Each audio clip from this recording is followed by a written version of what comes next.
Персонально ваш. Добрый день, в прямом эфире «Эхо Москвы» в Уфе. Меня зовут Дарья Кучеренко. Это программа «Персонально ваш». И у нас сегодня в гостях Азамат Галин, общественный деятель, предприниматель. Приветствую Добрый день. вас. Можно задавать вопросы Азамату. Номер +7 927 304 1051. Я только в самом начале сделаю объявление. Дилетантские чтения в Уфе уже завтра, 13 декабря. Мы вас приглашаем на них. Что от вас требуется? От вас требуется забронировать билет. Как его можно забронировать? Нужно позвонить по номеру 286 60 66. 286 60 66. Стоимость билета 150 рублей для взрослых, 50 рублей для студентов и школьников. Дилетантские чтения будет вести Алексей Кузнецов, это ведущий программы «Не так» на «Эхе Москвы». Он прочитает лекцию, которая называется «Декабристы из роскошных дворцов в сибирскую каторгу». Все проходить будет на ВДНХ. В ВДНХ, точнее, ВДНХ Экспо, исторический парк «Россия. Моя история». Это улица Менделеева. Подробнее можно у нас в соцсетях посмотреть. Здесь есть все, и номер телефона, и стоимость билетов, и место, время проведения. Напоминаю, завтра в 7 часов вечера дилетантские чтения в Уфе. Нужно заранее забронировать билет, так как количество мест ограничено. Ну, теперь уже перейдем к сути нашей программы. Начну я с темы долгов, не очень приятной темы, хотя, может быть, не такой уж и страшный. Мы сейчас с вами как раз в этом попытаемся разобраться. Вы у себя в Фейсбуке вот буквально час назад выложили данные по кредитам, которые взяла Уфа в течение 2017 года. И я так понимаю, что это не все кредиты, о которых вот публично говорилось. Что-то там, что мы до этого не знали. Какая там сумма в общей сложности получается? И самое главное, я хочу, чтобы вы как-то вот рассказали, как это вы все узнали, чтобы понять, насколько это достоверные сведения. Эти сведения, они абсолютно достоверны, они взяты из официальных источников. Вчера вечером я попытался примерно посчитать, сколько уфимцы, Уфа, включая предприятия города Уфы, это Уфа водоканал, это уфимские инженерные сети, это еще не все, должны банкам. И у меня получилась огромная сумма на самом деле, что-то около 25 миллиардов рублей. А когда занимали эти предприятия эти деньги и на что? Вот, значит, и посыпалось очень много вопросов, даже пошли перепосты, и люди начали делить, да, то есть взяли эту сумму, поделили на количество жителей города Уфы, и там что-то получилась средняя цифра, каждый житель Уфы должен там порядка 22 тысяч рублей на человека. И отсюда, чтобы не было вот этих вот вопросов, я выложил первую часть. Первая часть, она касается Уфа 2017, кредиты за 2017 год. Потому что здесь возникает очень много вопросов, связанных прежде всего с программой заимствования. Да? Там утверждено у них было порядка 1 200 000 000, а всего заимствовано, я взял эти цифры, еще раз повторю, из официальных источников 1 717 000 000. Это огромная сумма на самом деле заимствований. И я задаю там тот же самый вопрос, который вы задали. Куда идут эти деньги? Это первый вопрос, да? Какая у них программа погашения, какие у них там графики, какие у них там проценты. И самый главный вопрос, он звучит следующим образом. А куда направляются все эти средства? И ответа на этот вопрос нет. Ответа на этот вопрос нет и на официальных ресурсах, где должна опубликовываться отчеты об исполнении бюджета города Уфы. Последний отчет об исполнении бюджета города Уфы датируется 1 января 2017 года. То есть надо подождать, пока будет этот документ об исполнении бюджета? Должны быть отчеты полугодовые. Даже полугодового отчета нет. Это второй момент. И третий момент. Вот у органов государственной власти, органов муниципальной власти, помимо коммерческих займов, можно взять еще бюджетные займы. То есть есть два источника, для них есть два источника заимствования. Первый источник — это ты можешь обратиться там в региональный бюджет или федеральный бюджет и оттуда попросить кредит. Мгм. И этот кредит, он не коммерческий, то есть там могут отсутствовать ставки по процентам вообще. То есть вы приходите и говорите, вот нам на текущий момент, допустим, на исполнение каких-либо обязательств по бюджету, там, Ну, в общем, на дайте покрытие, взаймы. да, на покрытие, допустим, долгов по электротранспорту не хватает 200 миллионов рублей. Если вы нам сейчас их... То есть это выглядит так, если вы нам сейчас дадите 200 миллионов рублей, у нас кассовый разрыв, по каким-то статьям у нас идет недосбор, в конце года мы эти денежные средства соберем, допустим, да, там план график у нас есть, там, ну, примерно так звучит план график, реализации и так далее, и мы вам эти деньги вернем. Ну, им говорят, хорошо, пожалуйста, вот вам 200 миллионов рублей, погашайте свои там текущие расходы, потом придете, отчитаетесь. Вот этот инструмент, он администрацией города Уфы не используется вообще. И меня... Подождите, как это не используется? Вот когда была эта ситуация с трамваями, как раз бюджет республики дал деньги на то, чтобы погасить частично задолженность перед энергосбытовой компанией. Я говорю о суммах 1 700 000 000, которые заимствованы. Ну, вы Понимаете, говорите, вот что не используется. Он я используется, имею в просто виду, помимо него еще не используются другие. используется именно вот на те цели, на которые направляется. Вы говорите конкретно об этой Абсолютно сумме. верно, да. Что это все в банках. Абсолютно верно. Это все заимствуется у банков, не у бюджета. И у меня возникает простое предположение. Это мое предположение. Я считаю, что эти деньги направляются на коррупцию. То есть других предположений у меня на этот счет нету. То есть вы считаете, что эти деньги кто-то себе забирает? Я не считаю, что эти деньги кто-то себе их забирает. Я говорю, исходя из тех данных, которые мы с вами имеем. Мы в открытых источниках имеем только договора на получение этих кредитов. В договорах не прописаны цели кредита. В договорах не прописаны источники, куда будут направлены эти денежные прописано средства. Погашение задолженности или погашение дефицита бюджета. Вот последние долги, вот последний займ. Я как раз о чем и говорю. Они все взяты как то есть они все примерно звучат одинаково. Это не цель? Нет, это не цель. Должно быть ясно и четко указано, допустим, на покрытие, допустим, процентов на обслуживание, процентов по долгу, да? Там на это, на то, на другое. Может быть, это какая-то безалаберность тех, кто составлял эти закупки, а банки закрывают на это глаза? Нет, подождите, никакой безалаберности нету, и я считаю, что здесь присутствует определенный умысел, и я сейчас постараюсь объяснить, почему.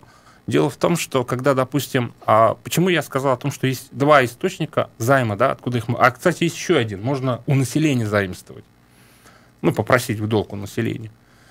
Эти инструменты не используются, мы берем только у банков. Почему? Потому что если вы возьмете этот займ в бюджете республики или федеральном бюджете, то эти денежные средства очень жестко контролируются. Каждая копейка из этих денежных средств должна быть направлена именно на те цели, на которые вы взяли. Если же вы допускаете нецелевое расходование этих денежных средств, как в случае с, помните, да, с фондом реформирования ЖКХ, когда были взяты из фонда денежные средства, были, значит, использованы нецелевым образом, и администрация города Уфы пришлось в срочном порядке брать кредит, и на то, чтобы на них не возбудили уголовное дело, ну, в смысле, расследование было прекращено, им пришлось эти денежные средства вернуть фонду. Понимаете, расследование пока не прекращено. Вот, поэтому Конечно. Здесь оно будет прекращено, потому что фонд, получается, отзывает свое заявление. Да, ущерба нет. Официально пока еще не отозвал. Ну, я думаю, что уголовное дело прекратят. И я исхожу именно из этих обстоятельств. Значит, им нужно, я так полагаю, администрации города Уфы потратить эти денежные средства так, чтобы к ним не возникало вопросов. А если ревизионная комиссия администрации города Уфы ничего не выявит, а она ничего не выявит, то, соответственно, считайте, что денежные средства потрачено, ну, по целевому назначению. А куда они там идут, мы не знаем. То есть ваш вывод в том, что коррупция. Эти деньги направляются, скорее всего, на коррупцию, основан на том, что администрация не отчитывается, куда Абсолютно она эти верно. деньги тратит. Если администрация города Уфы, в частности, господин Елалов, предоставит полную информацию о том, куда направляются эти денежные средства, в каком объеме они направляются, как они были израсходованы, то в этом случае я принесу официально свои извинения, а пока на сегодняшний день я считаю, что господин Илалов коррупционер. Как вы думаете, ваши заявления могут заинтересовать прокуратуру города? Вот это самый интересный момент, это самое интересное в этом деле, почему правоохранительные органы бездействуют. Если даже, допустим, мы возьмем последние события, связанные с господином Носковым, мне бы не хотелось увязывать, но тем не менее мне иногда кажется, что правоохранительные органы больше играют за Елалова, чем, допустим, да, против Елалова. Если вот так можно утрировать все это. Не понимаю, как вы это связываете с депутатом Горсовета Андреем Носковым. Ну, по моей информации, дела, которые были возбуждены в отношении него, они были не без участия возбуждены. А какая разница с участием или без участия? Если там есть факт преступления, значит, возбуждают. Ну, это да, с этим я согласен. Но вот в ситуации с расходованием бюджетных средств города Уфы полная тишина. Правоохранительные органы молчат, действий с их стороны никаких не предпринимается. И самое интересное... Потому что, может быть, у них как раз есть данные, куда эти средства расходуются. Мы же тут с вами делаем вывод только от отсутствия информации. Может быть, администрация города где-то это прописала, просто Нет, это какие-то документы, которые нам с вами недоступны. Для того, чтобы правоохранительные... Вот как раз я не закончил, да, для того, чтобы правоохранительные органы проводили какие-то следственные действия, я вот консультировался на эту тему с юристами, мне сказали, что должно быть заявление. То есть либо правительство региональное, либо Минфин, либо Хамитов должны направить в правоохранительные органы заявление для того, чтобы была проведена проверка. Я думаю, что если такая проверка будет проведена, я думаю, что мои слова найдут подтверждение.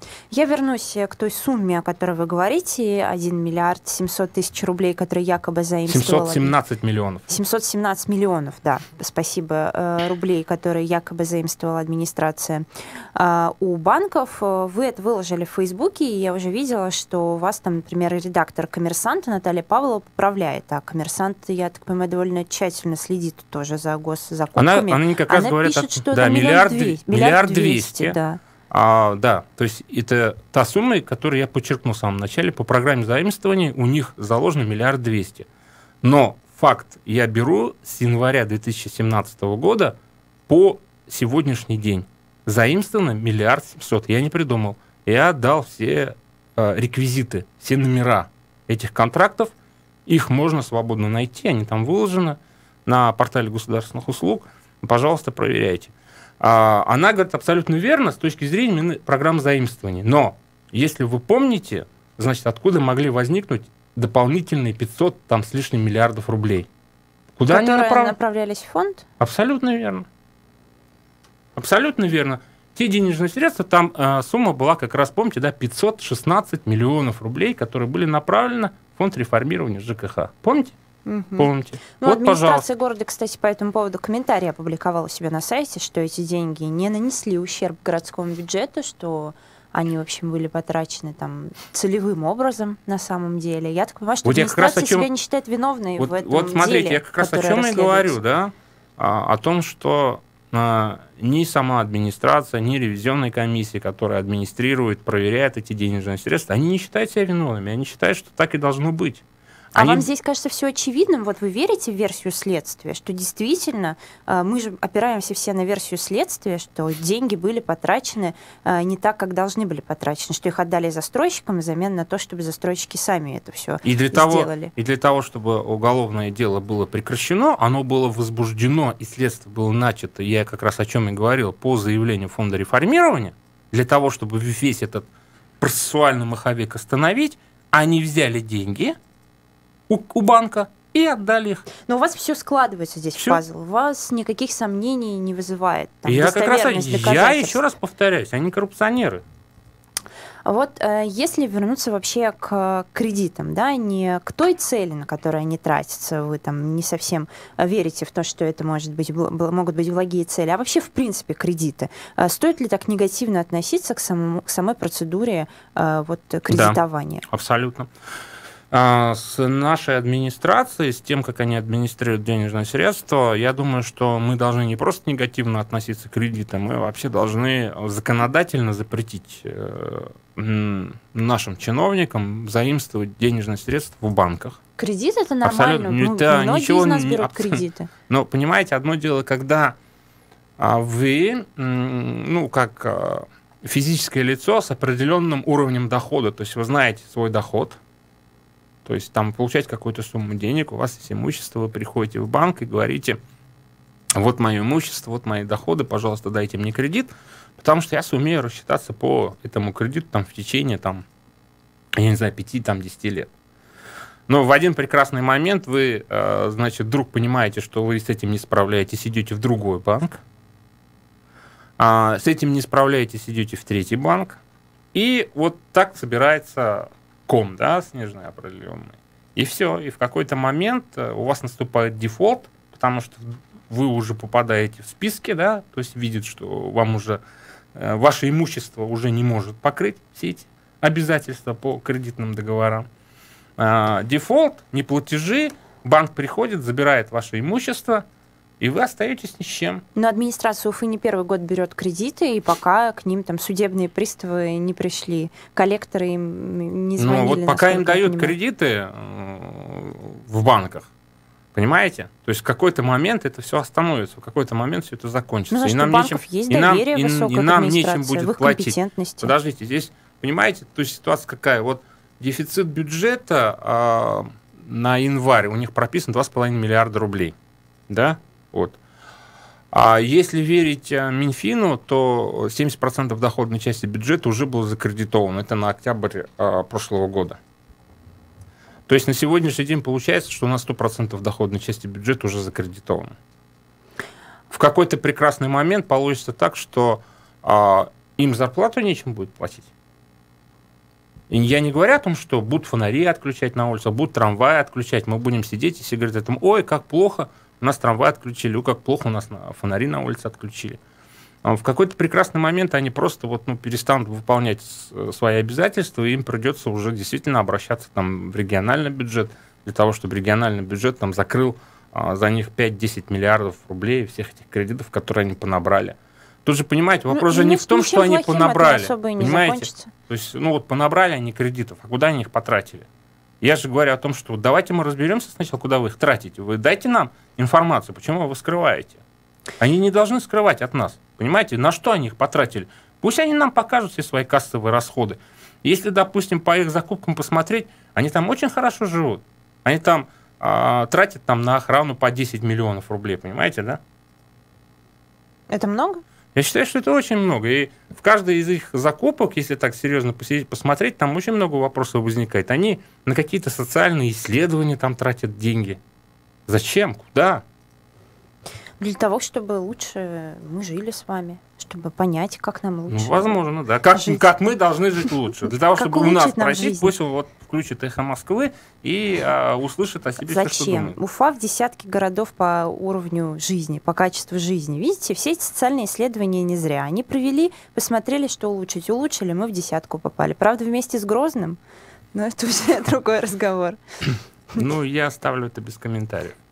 Я напомню, что у нас Азамат Галин, общественный деятель, предприниматель, сегодня в гостях. Вы можете присылать ему вопросы. Номер +7 927 304 1051. У нас с вами буквально 3 минуты до перерыва, и я думаю, что мы успеем с вами начать тему следующую, хотя она, в принципе, не совсем-таки уж отличается от предыдущей, тоже про администрацию, а конкретно про главу администрации. Ирак Елалов сегодня провел очередное оперативное совещание.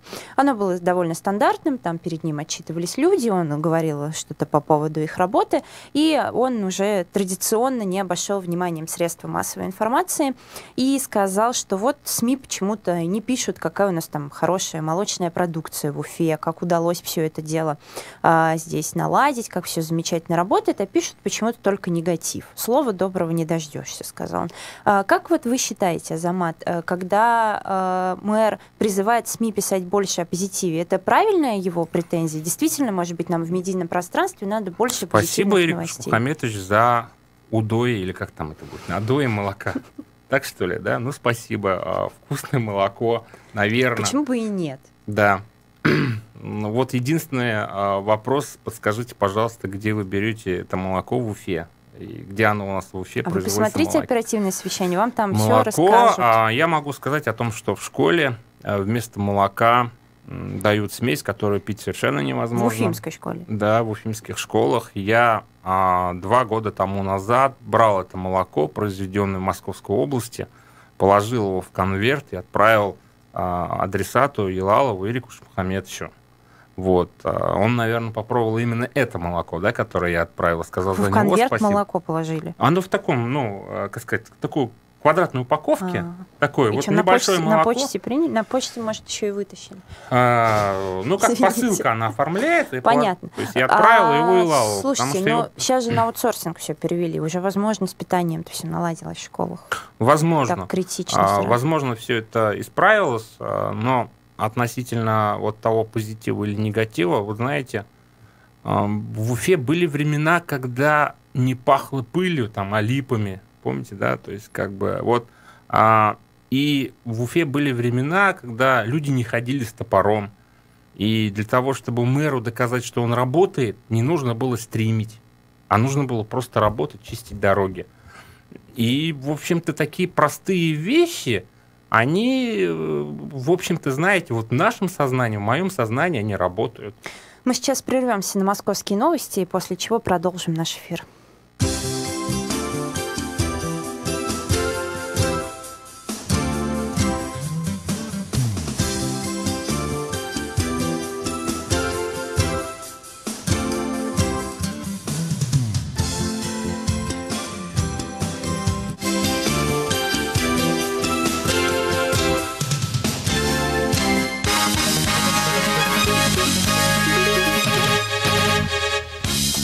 В Москве 13 часов 30 минут на Эхе новости. Российские спортсмены поедут на Олимпиаду в Южную Корею, будут там выступать под нейтральным флагом. Так решило Олимпийское собрание.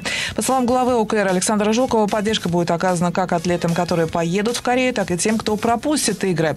Стоит отметить, что Олимпийское собрание одобрило лишь общую позицию относительно выступления россиян на играх. Каждый из спортсменов еще должен получить приглашение Международного олимпийского комитета. Азербайджан не согласился с назначением Георгия Зуева послом России в этой стране. Как пишет журнал New Times, его кандидатура была утверждена Госдумой еще летом, однако МИД России так и не получил от Баку агриман на его назначение. Возможно, это связано с тем, что Зуев придерживается проармянских взглядов в карабахском вопросе. По сведениям информированных источников, в окружении президента Азербайджана Ильхама Алиева было решено не выносить вопрос в публичную сферу, а вместо этого дать Москве время на поиск новых кандидатур. В Австрии произошел взрыв на крупнейшем газовом терминале, который распределяет российский газ в Европе. По предварительным данным, всему виной техническая неисправность, какая именно сейчас устанавливается. 1 человек, между тем, погиб, 18 пострадали. Ранее были сообщения, что ранено не менее 60 человек. В настоящее время газораспределительная станция в Бамгартене закрыта. Власти говорят, что контролируют ситуацию. «Газпром» заявил, что перераспределит поставки газа из-за взрыва. В Австрии только что пришло сообщение, что Италия сегодня может остаться без российского газа. ФСБ рапортует о предотвращении терактов на Новый год и перед выборами президента. Подробности рассказал глава ведомства Александр Бортников. Вчера в московском регионе в результате спецоперации ФСБ России пресечена деятельность группы выходцев из Центральной Азии, планировавших совершение террористических актов, в том числе с участием смертников, во время новогодних праздников и в период кампании по выборам президента Российской Федерации. У террористов изъяты самодельные взрывные устройства, огнестрельное оружие и боеприпасы. Ликвидирована лаборатория по изготовлению средств террора. Бортников также сегодня сообщил, что за минувший год спецслужбы задержали более 1000 боевиков и запретили въезд в Россию 17 тысячам иностранцев, которых подозревают в террористической деятельности. Центральный банк предлагает сократить количество монет в стране. Кредитным организациям рекомендовали стимулировать население сдавать их на регулярной основе. В отделениях банков могут установить специальные приемные устройства, а также банки могут пересмотреть тарифную политику для операций обмена монет. В настоящее время в России есть монеты номиналом 10 копеек 50, а также 1 рубль, 2, 5 и 10. В Москве сейчас минус 3 градуса. Днем завтра обещают до 4 тепла, местами небольшие осадки. Марина Старцина, служба информации «Эхо Москвы». Реклама. Афиша исторического парка «Россия. Моя история». С 5 по 30 декабря билеты в исторический парк можно приобрести со скидкой до 70%. Теперь стоимость входного билета составляет 250 рублей, для школьников и студентов при предъявлении студенческого билета 150 рублей, а пенсионерам при предъявлении удостоверения цена билета снижена до 100 рублей. Также все выходные дни в декабре любой желающий может посетить зал, посвященный истории 20 и 21 веков, совершенно бесплатно. Обращаем ваше внимание, что с 5 декабря изменяется время работы парка. Теперь двери парка открыты с 11 до 19 часов. Касса работает до 18 часов. Уточнить любую интересующую информацию можно по телефону 286 6066. Телефон рекламной службы «Эхо Москвы» в Уфе 216 35 99. Будет реклама, будет и эхо. На то мы и партнеры. «Эхо Москвы» в Уфе и проуфу.ру представляет рубрику «Говорим по-башкирски». Крыша. Кыйык. Крыша высотного дома. Күп катлы йорт кыйыгы. Мэр Уфы поручил закрыть доступ на крыши высотных домов. Уфы мэры күп катлы йорттардын кыйыгына инеу мөмкинчелектерин кыйырга кушты. Мэр Уфы поручил закрыть доступ на крыши высотных домов. Уфы мэры күп катлы йорттардын кыйыгына инеу мөмкинчелектерин кыйырга кушты. «Эхо Москвы» в Уфе и проуфу.ру представляет рубрику «Говорим по-башкирски».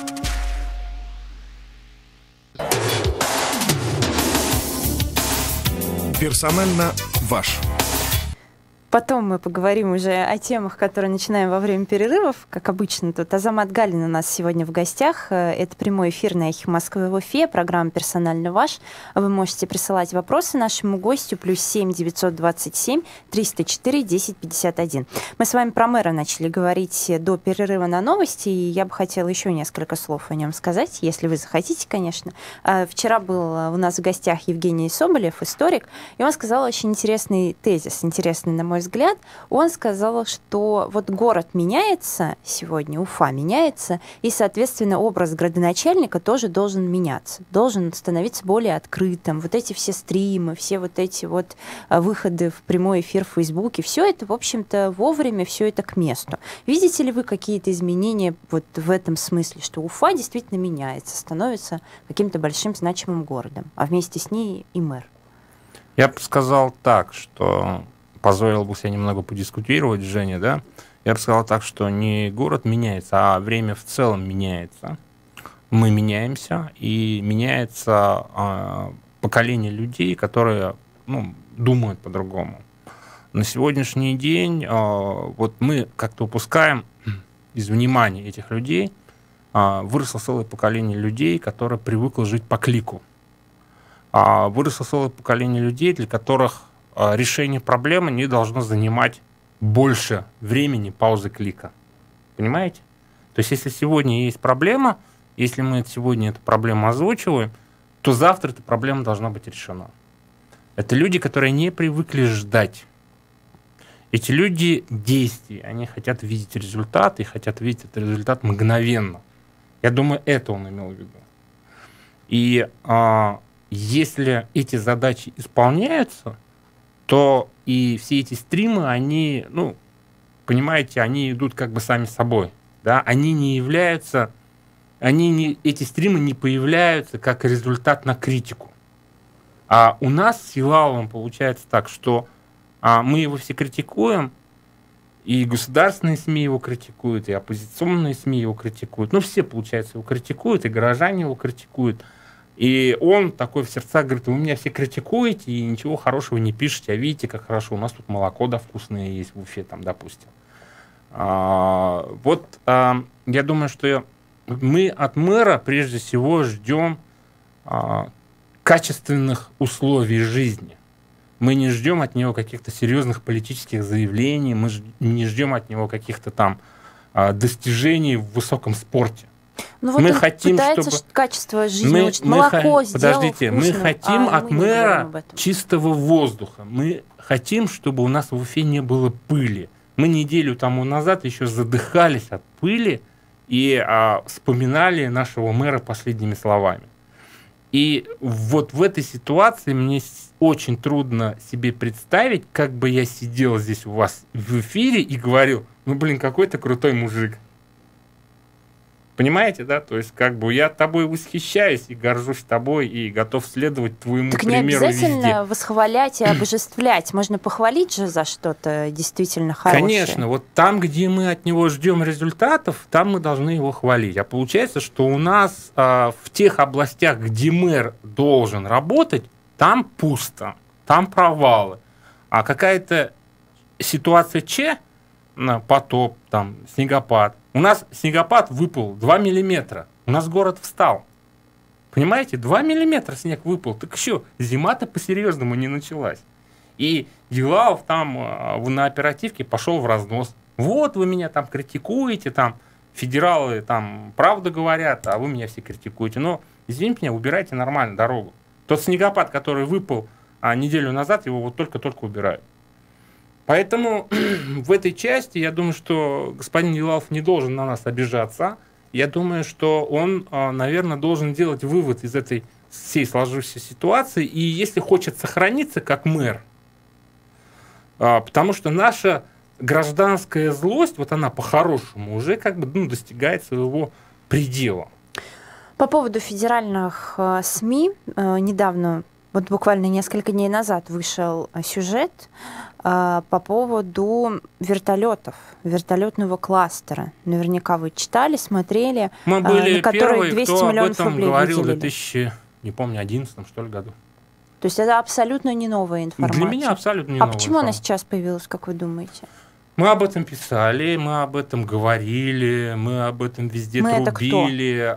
Значит, первым эту информацию обнародовал, если не ошибаюсь, издание, которое находится под влиянием Альберта Мухамедьярова. Вот. Они первыми опубликовали эту информацию, и потом общественники начали эту информацию разносить, писались письма и президенту страны, и в правоохранительные органы писалась информация о том, что вот я сейчас боюсь ошибиться, по-моему, эти денежные средства были выделены Баштехинформу как лидеру, что ли, да, вот этого кластера. Значит, директором, по-моему, если не ошибаюсь, был назначен руководитель аэродрома Первушина. Значит, эти денежные средства, где-то там потом растворились в Баштехинформе. Контрольно-счетная палата Баштехинформ проверила, 500 там обнаружила нарушение на 500 с лишним миллионов рублей. По-моему, даже кого-то осудили. В итоге ни кластера, ни вертолетов. В общем-то, это типичная ситуация для Башкирии последних 7-5 лет. Как Ничего вы считаете, нового абсолютно везде. Это какой-то заказной сюжет или просто вот попалась на глаза журналистам информация? Здесь ничего заказного нету, это правда. Нет, правда, это, конечно, правда, но если она столько лет лежала никому не нужная, а вдруг понадобилась сейчас, это что-то означает или нет? Возможно, как сказать, в преддверии вот президентской вот этой кампании, возможно, нужно было, наверное, заострить внимание каких-то проблем. Я не знаю. Мне, в общем-то, все равно. Понимаете, да, там, то есть заказ, не заказ. Для меня важно было то, что все эти люди, я несколько раз говорил, они должны помнить о том, что преступлений, вот по таким преступлениям нету срока давности. Давайте перейдем к другой теме, тоже большой, я думаю, объемной. Это съезд башкирского народа, он прошел в воскресенье. Вы на нем присутствовали, кстати? Нет, не присутствовал. У вас не получилось или вы намеренно не поехали туда? Во-первых, меня туда никто не приглашал, это раз. Два, значит, я бы туда не поехал, если бы даже меня пригласили. Вот. Ну и, наверное, там не было тем, наверное, которые были бы мне интересны. Вообще, что думаете об этом мероприятии? Вот они подняли ряд тем. Изучение башкирского языка, взаимоотношения центра и регионов, в частности, Республики Башкортостан, сохранение горы Тратау, выборы в Курултай. Все не те темы, не интересные сегодня, не актуальные? Нет. я тогда поправлюсь, да, я немножко не так, может быть, выразился. Вот давайте тогда возьмем новость из этого же информационного ряда. Это обращение татарских мухтасибов, общественников в Госдуму с требованием признать татарский язык вторым государственным языком Российской Федерации. Это новость того же информационного ряда. Почему? Потому что и татарские общественные организации, и башкирские общественные организации, они на сегодняшний день уходят от, скажем, такой, что ли, жесткого оппонирования и критики федерального центра. Те же самые, значит, башкирские общественные организации, они избегают, да, любой критики федерального центра, они избегают любых формулировок. Ну, не все. Например, Айрат Дильмухаметов, который недавно вышел из тюрьмы, он как раз очень жестко, я вот как раз хотел об этом сказать. То есть здесь получается так, что на сегодняшний день все эти организации, они, в общем-то, я бы так сказал, что ли, находятся в позиции какой-то такой либеральной, что ли, силы, да, и той повестки, от которой от них ожидает большинство, они, в общем-то, не проговаривают. Для того, чтобы их движение действительно стало массовым и чтобы появились какие-то результаты, все-таки нужны какие-то инструменты, наверное, да. У нас же, понимаете, в стране как, в общем-то, те вопросы, которые озвучиваются федеральным центром говорит, мы опираемся на что? На День Конституции. Не на День Конституции, на саму Конституцию или на закон. Да, сегодня, кстати, День Конституции, вот мы никого не поздравили. Поговорим еще об ней. Да, то есть получается так, что федеральный центр говорит о том, что все требования федерального центра строго основаны на Конституции и нормативных актах, значит, ваши пожелания, пожалуйста, вот оформляйте. И получается, что на моей памяти это 2-й съезд. Решения первого съезда были выполнены, не были выполнены, я не знаю. То есть там ставился вопрос о том, что они будут проводить референдум недоверия Хамитову. Угу. То есть, если бы, допустим, был бы этот вопрос, я бы пришел. Ну, вообще, насколько это сегодня какой-то значимый процесс? Это вот то, процесс что очень значим в том плане, что он очень наглядно, на мой взгляд, показывает состояние национального общественного движения, как башкирского, как татарского, как и любого другого, показывает то, что эти общественные организации, в общем-то, хотят на сегодняшний день действовать, скажем так, более, что ли, европейскими, цивилизованными методами. Ну вот с вами бы не согласился политолог Дмитрий Казанцев, который считает, что... Ну что вы так улыбаетесь? Он считает, что радикализируется у нас движение. Вот относительно заявления Казанцева, Дмитрия, давайте не будем лукавить. Здесь господин Казанцев выполняет больше задачу не социологическую, а идеологическую, я бы так сказал. Да? То есть как бы в данной ситуации, значит, он такой прибег к такому хитрому приему, назвал это движение радикальным, радикализирующимся, да? Тем самым, значит, пытается в общественном мнении сформировать такое мнение, что это движение должно находиться за рамками правового пространства. Ну вот будут сидеть потом какие-то чиновники в Белом доме и говорят, вот видите, ученые говорят, что они радикалы. У вас нет ощущения, что это движение действительно может радикализироваться? Вот, это самый главный вопрос. На сегодняшний день первое, что мы должны зафиксировать, что эти движения находятся, первое, в правовом пространстве, раз, и два, мы должны зафиксировать, что как бы там ни было, какие бы проблемы ни возникали, эти движения стараются сохраниться именно в правовом пространстве и действовать цивилизованными методами, и чтобы там про них не говорили, это будет ложь. И вот это, на мой взгляд, не приносит какого-то вот такого результата, да, потому что, вот, скажем так, их более, в смысле, их электоральная база, что ли, да, их социальная база, она требует более каких-то, скажем, таких, что ли, не радикальных, а более жестких действий. Не жестких действий, не силовых, а, допустим, постановка жестких вопросов, то же самое, там, допустим, касающихся федеральных повестки, да, выборов там, президента Российской Федерации. Хочу продолжить взаимоотношений федерального центра и регионального центра. То, что происходит здесь внутри региона, что творят здесь федеральные корпорации. То есть вот эти вот вопросы, они требуют такого, понимаете, более, что ли, такого жесткого, да, решения. И не только там, чтобы в этом движении участвовали башкиры. Это же касается всех, это касается и татар, которые живут на территории республики, и русских, и других национальностей. То есть это касается всех. Азамат, у нас времени с вами совсем немного осталось. Я хочу продолжить тему опасений и страхов. В последние дни несколько новостей пришло о том, что осуждены были члены террористических группировок, которые готовили теракты в Башкирии. Одна из них, якобы, по версии следствия, готовила подрыв автобуса в Уфе. Это 2 мужчин и женщина входили в эту группу, и они были осуждены на реальные сроки. Другая группа большая, вообще там связана с Доку Умаровым была, якобы готовила теракт еще в 2004 году. На фоне этих новостей, на фоне того, что там произошло в Нью-Йорке, например, да, у вас есть, честно признайтесь, какой-то страх сегодня, что терроризм может прийти и к нам сюда?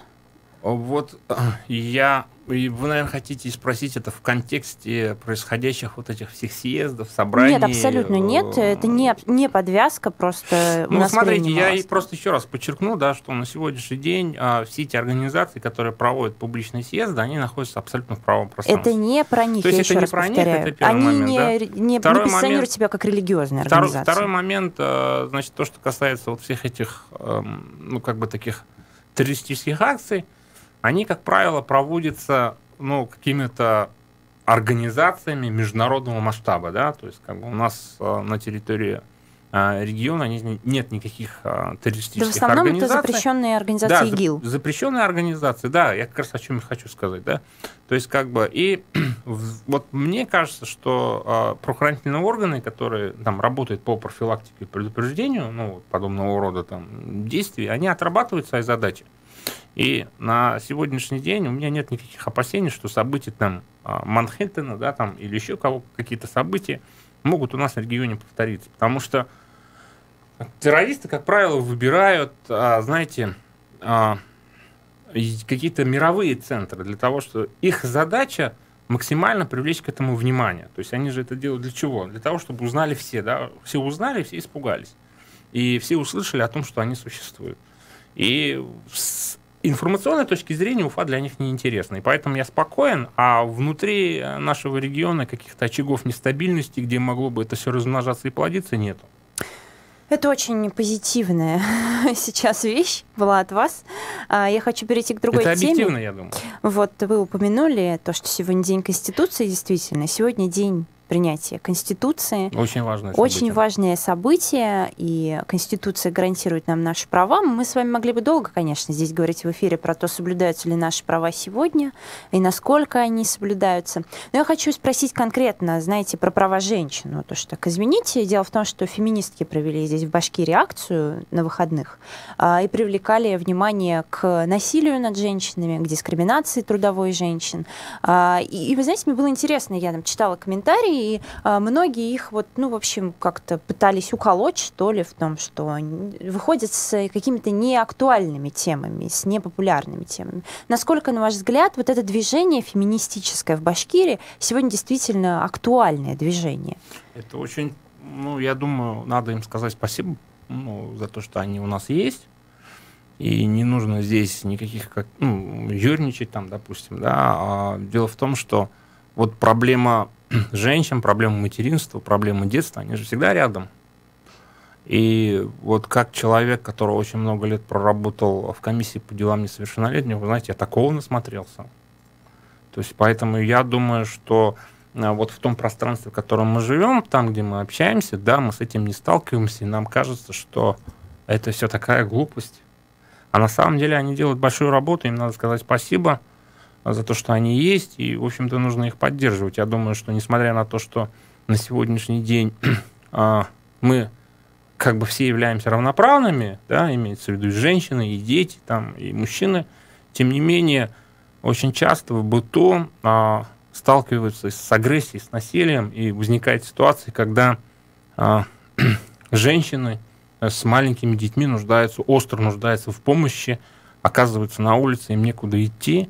И, в общем, они делают большую работу. А если говорить, ну, так вот коротко о гендерном равенстве или неравенстве, существует ли сегодня, на ваш взгляд, гендерное неравенство в обществе? Ну, оно на законодательном уровне, конечно, оно не существует. Да? На законодательном уровне у нас в этом плане все нормально, дискриминации нет, ну, такого, да, откровенного сексизма нет, но я, как и говорил, но снова повторюсь, оно есть в нашей голове. Вот при устройстве на работу предпочитают, да, больше там, ну, допустим, мужчин там и так далее. Ну, то смотря есть это, какая работа. То есть тем более вот в нашем регионе таким с патриархальным, что ли, укладом, да, то есть как бы вообще считается нормой там ударить там и ребенка, и женщину, почему бы нет. Поэтому они молодцы. Еще раз говоря о Конституции, такой у меня к вам вопрос. Какая статья из Конституции, на ваш взгляд, сегодня менее выполняется в нашем российском обществе? Дело же не в Конституции. Вот есть европейские страны, в которых вообще отсутствует Конституция. Ну, у нас она есть. И ее вообще нету, да. И тем не менее, с правами людей все в порядке. Почему? Потому что каждый сантиметр свободы у них прописан кровью, да. Вот. А наша Конституция нам досталась очень легко и просто, я думаю, ну, по крайней мере, так наивно себе представляю. И, в общем-то, мы, наверное, еще не до конца осознали потенциальные возможности нашей Конституции, что нам дано, а что не дано. И в большей степени мы стремимся к ограничению своих собственных прав, потому что вот те страхи, о которых вы говорили, они в нас живут очень глубоко.